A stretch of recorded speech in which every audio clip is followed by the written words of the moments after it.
Hello everyone, welcome to my YouTube channel. आज हम लोग स्टार्ट करने वाले हैं ऑर्गेनिक केमिस्ट्री का पहला topic, that is IUPAC nomenclature. अब इस चैप्टर से डायरेक्टली क्वेश्चन भी आते हैं एग्जाम में और इसका एप्लीकेशन पूरे ऑर्गेनिक केमिस्ट्री में है। इस चैप्टर को हम लोग 4 डिफरेंट पार्ट्स में पढ़ेंगे। पार्ट 1 में हम बात करेंगे बेसिक टर्म्स के बारे में। पार्ट 2 में बात करेंगे rules of nomenclature, naming of substituents and naming of saturated and unsaturated hydrocarbons, that is alkane, alkene and alkynes. Part 3 में बात करेंगे नेमिंग ऑफ फंक्शनल ग्रुप्स के बारे में, जिसमें chain terminating as well as non chain terminating. Part 4 में बात करेंगे naming of bicyclo, spiro, ethers and aromatic compounds. Let's start part 1, that is basic terms related to nomenclature. अब सबसे पहले क्वेश्चन उठता है व्हाट इज आईयूपीएसी। तो IUPAC stands for the International Union of Pure and Applied chemistry.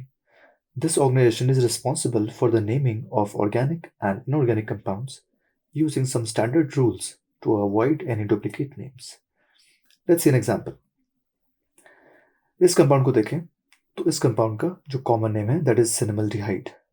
आप इसको सिनेमल्डिहाइड बोलते हैं because it is obtained from the cinnamon tree and it gives cinnamon its characteristic smell and taste.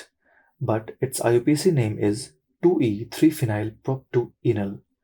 So what is the requirement for this complicated name? Because there are billions of molecules and every molecule cannot be given a common name or a fancy name just like cinnamaldehyde. So we have to have some standard rules to give every molecule a unique name and to avoid any duplicacy. Let's start with the fundamental terms. First one is molecular formula. So what is molecular formula? So ये दिखाता है किसी भी molecule में कितने different atoms हैं and their actual number.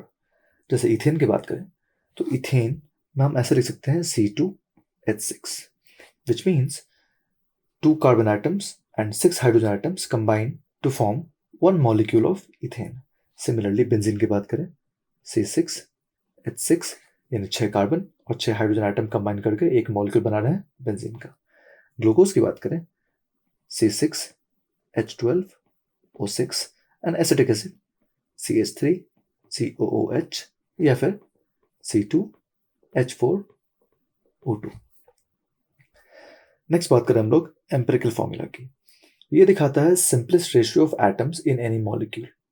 ठीक है, अब बात करें हम इथेन की तो इथेन का मॉलिक्यूलर फॉर्मूला क्या था C2H6। अब अगर हमें इथेन का एम्पिरिकल फॉर्मूला निकालना है तो हमें जो ग्रेटेस्ट कॉमन फैक्टर है 2 and 6 का उससे डिवाइड करना होगा इस मॉलिक्यूल को। तो हमारा जो ग्रेटेस्ट कॉमन फैक्टर होगा 2 and 6 का दैट इज 2, तो हम 2 से डिवाइड कर देंगे, that gives us CH3। So CH3 is the empirical formula for ethane. Benzene की बात करें C6H6। अब हम इसको 6 से डिवाइड कर दें जो इसका ग्रेटेस्ट कॉमन फैक्टर है तो ये हो जाएगा CH। ग्लूकोज की बात करें C6H12O6 डिवाइडेड बाय 6 तो ये क्या बन जाएगा CH2O। इथेनॉल की बात करें विच इज CH3CH2OH और इसे लिख सकते हैं हम लोग C2H6O। इसे हम 1 से डिवाइड करें तो क्या बन जाएगा ये C2H6O। अब हमने इसको 1 से डिवाइड क्यों किया? बिकॉज 2, 6 एंड 1 इन तीनों का जो ग्रेटेस्ट कॉमन फैक्टर होगा वो 1 ही होगा। Therefore the empirical formula and the molecular formula for ethanol is same. So molecular formula और एम्पिरिकल फॉर्मूला किसी का सेम हो भी सकता है और नहीं भी हो सकता है, it depends upon the molecular formula. Next बात करते हैं स्ट्रक्चरल फॉर्मूला की। It represents the connectivity of atoms, यानी किसी भी मॉलिक्यूल में कौन सा एटम किस एटम से किस तरह कनेक्टेड है ये दिखाता है स्ट्रक्चरल फॉर्मूला। फॉर एग्जाम्पल अगर इथेन की बात करें तो हम लिख सकते हैं इसे C देन C एंड दोनों के दोनों कार्बन से 3 hydrogen atoms. This represents ethane. Ethanol की बात करें CCOH और कार्बन के सारे वैलेंसीज हम कंप्लीट कर लेंगे। This is ethanol. अब बात करें टाइप्स ऑफ स्ट्रक्चरल फॉर्मूला की तो सबसे पहले आता है एक्सपैंडेड स्ट्रक्चरल फॉर्मूला। इन तरह के फॉर्मूलाज में हम सारे बॉन्ड्स को रिप्रेजेंट करते हैं, यानी कि each and every bond is represented. For example butane की बात करें तो C4H10, हमने इसको इस तरीके से हर बॉन्ड को रिप्रेजेंट कर दिया। पेंटेन की बात करें तो इस तरह से रिप्रेजेंट कर दिया। But practically it is not possible to draw each and every bond for large molecules like polymers or complex carbohydrates. So we need to have some different structural formulas. Next है हमारा condense structure formula. अब इन तरह के फॉर्मूले में हम किसी bond को नहीं दिखाते हैं, बट कनेक्टिविटी ऑफ एटम्स आप रिप्रेजेंट कर सकते हैं। लाइक फॉर एग्जांपल अगर प्रोपेन की बात करें तो हम इसे ऐसे लिख सकते हैं CH3 CH2 and CH3। Next molecule देखें, इसे लिख सकते हैं हम CH3 होल ट्वाइस CH3। हमने इस CH3 और इस CH3 ग्रुप को यहां रिप्रेजेंट कर दिया। नेक्स्ट एग्जांपल देखें, CH3 होल 4 C। हमने यहां क्या किया, इन चारों CH3 ग्रुप्स को यहां रिप्रेजेंट कर दिया। नेक्स्ट एग्जांपल देखें तो यहां CH3 CH, देन उस कार्बन से जुड़ा है एक OH, देन अगला CH, उस कार्बन से जुड़ा है एक NH2, देन अगला CH3। अगला एग्जांपल देखें तो यहां लिख सकते हैं हम CH2 whole twice O। Next type of structural formula is bond line structural formula. अब इसमें हम कनेक्टिविटी दिखाते हैं एटम्स के लाइंस के एंड से। तो लाइंस के जो एंड्स दिखाते हैं वो कार्बन एटम्स होते हैं। इसमें दो चीज ध्यान रखने वाली होती है कि हाइड्रोजन एटम जो कार्बन से कनेक्टेड है उसे हम नहीं दिखाते, लेकिन हाइड्रोजन एटम किसी और एटम से कनेक्टेड है तो उसको उसके रेस्पेक्टिव पोजीशन पे रिप्रेजेंट करते हैं। फॉर एग्जांपल अगर हम पहले मॉलिक्यूल यानी इस मॉलिक्यूल की बात करें तो इसके लिए जो structure bond line structural formula होगा that will be just a line जिसके दोनों एंड्स क्या दिखाएंगे, कार्बन एटम्स। नेक्स्ट मॉलिक्यूल के लिए हम कुछ इस तरीके से बना सकते हैं जिसके चारों एंड्स क्या दिखा रहे हैं, 4 कार्बन एटम्स। नेक्स्ट मॉलिक्यूल कुछ ऐसा बना सकते हैं। अगला मॉलिक्यूल, अब यहाँ पे कितने हैं टोटल, 5 कार्बन एटम्स है, तो हम इस तरीके का 5 कार्बन का चेन बना लेंगे। दूसरे कार्बन पे डबल बॉन्ड O है, तीसरे कार्बन पे O के साथ H है और चौथे कार्बन पे NH2। हमने यहाँ किसी कार्बन से जुड़े हुए हाइड्रोजन नहीं दिखाया है, लेकिन ऑक्सीजन एंड नाइट्रोजन से जुड़े हुए हाइड्रोजन रिप्रेजेंट किए हैं। अगला एग्जांपल बेंजीन का है, तो उसमें भी हम इस तरीके से रिप्रेजेंट कर सकते हैं। नेक्स्ट देखते हैं हम लोग homologues and homologous series.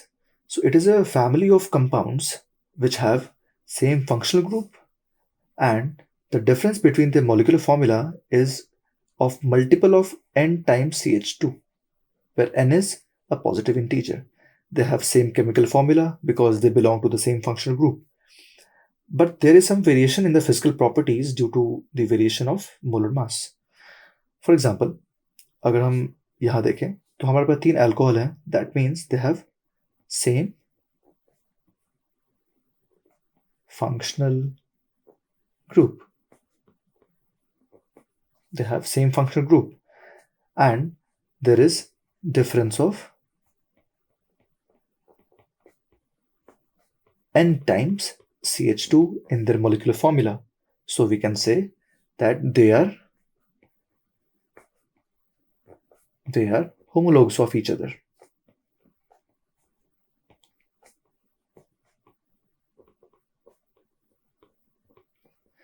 And this entire series is a homologous series of alcohol. Next example देखें तो यहां हमारे पास जो पहला कंपाउंड दिया है that is an alcohol, it is an alcohol OH। अगला है हमारे पास दिस ईथर। अब इन दोनों में functional group is different.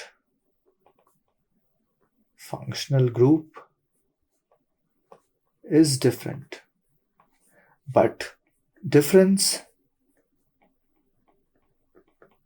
of CH2 is present. Still, they cannot be homologues of each other, because in order to be homologues of each other, they should have same functional group, but they don't have same functional group, so they are not homologues of each other.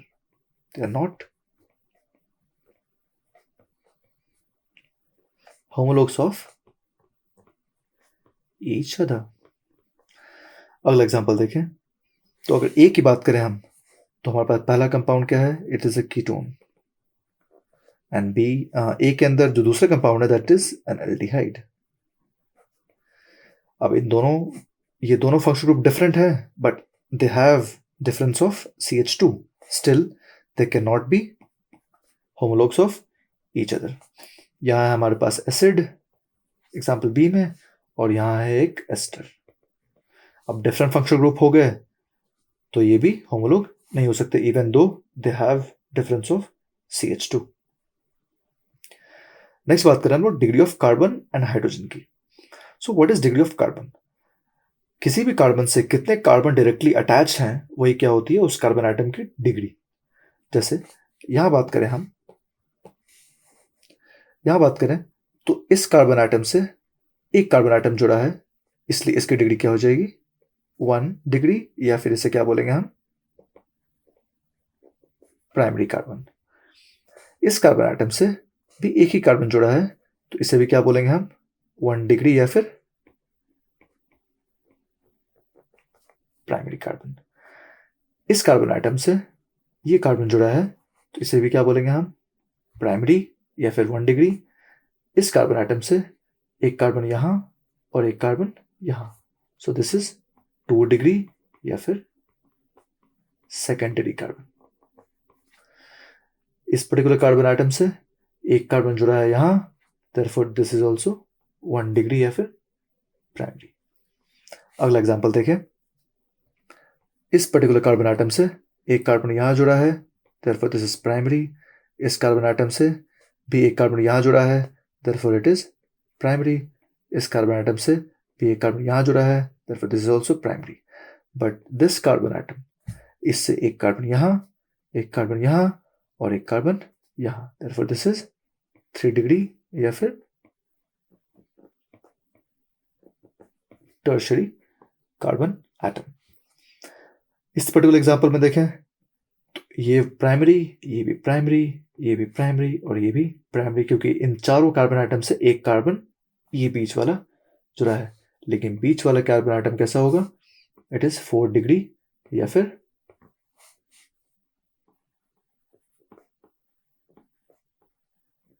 Quaternary. अब बात करें degree of hydrogen की, तो degree of hydrogen is same as the degree of carbon with which it is attached. मतलब जो carbon की degree है उससे जुड़े हाइड्रोजन की भी डिग्री वही होती है. जैसे यहां बात करें तो इस कार्बन आइटम की डिग्री क्या है, 1, सो ये हाइड्रोजन भी कैसे होंगे, 1 डिग्री या फिर प्राइमरी. इस कार्बन डिग्री क्या है, 3 डिग्री, सो इस कार्बन डिग्री क्या हो जाएगी, 3 डिग्री. इस कार्बन डिग्री क्या है, 1, सो ये हाइड्रोजन भी कैसे हैं, 1. ये कार्बन है 2 डिग्री, तो ये हाइड्रोजन भी क्या हो जाएंगे, 2 degree. This carbon is 1 degree, तो ये hydrogen 1 degree. This is also 1 degree, तो ये भी 1 डिग्री. ये कैसा है, 1 डिग्री, तो ये भी 1 degree. But this is 4 degree carbon, therefore 4 degree hydrogen is not possible, क्योंकि कार्बन के चारों वैलेंसीज फुलफिल हो चुके हैं, तो कोई हाइड्रोजन एटम अटैच नहीं हो सकता उससे. नेक्स्ट बात करें हम लोग degree of alcohols and halides की. So it is same as the degree of carbon with which it is attached.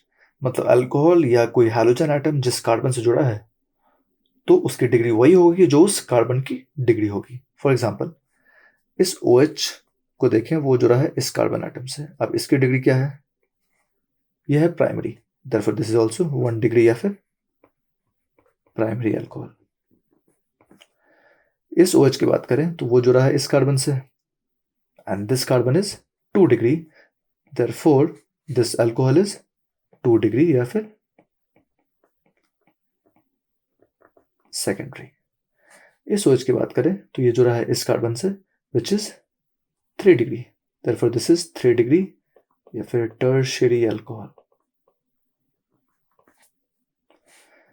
इस हैलोजन की बात करें यानी इस क्लोरीन की बात करें, ये जुड़ा है इस कार्बन से, so this is primary.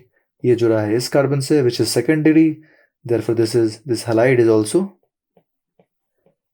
secondary. This chlorine is connected to this carbon, which is 3 degree carbon, therefore it is tertiary halide, ये tertiary chloride. नेक्स्ट बात करें हम लोग degree of amines and amides. तो यहाँ एक इंपॉर्टेंट वर्ड है ये directly. Let's see, number of carbon atoms directly attach to nitrogen atom, मतलब नाइट्रोजन एटम से कितने कार्बन एटम डायरेक्टली जुड़े हैं, वही क्या होगी उसकी डिग्री। अब देखते हैं अमीन्स के लिए, इस नाइट्रोजन से एक कार्बन जुड़ा है, therefore it is 1 डिग्री या फिर प्राइमरी। इस नाइट्रोजन एटम से एक carbon, so it should also be 1 degree या फिर प्राइमरी। इस नाइट्रोजन एटम से भी एक कार्बन जुड़ा है, दैट इज 1 डिग्री या फिर प्राइमरी। इस नाइट्रोजन एटम की बात करें तो उससे एक कार्बन जुड़ा है, therefore this is प्राइमरी। इस नाइट्रोजन एटम से एक कार्बन यहां और एक कार्बन यहां डायरेक्टली जुड़े हैं, therefore it is सेकेंडरी या फिर 2 डिग्री अमीन।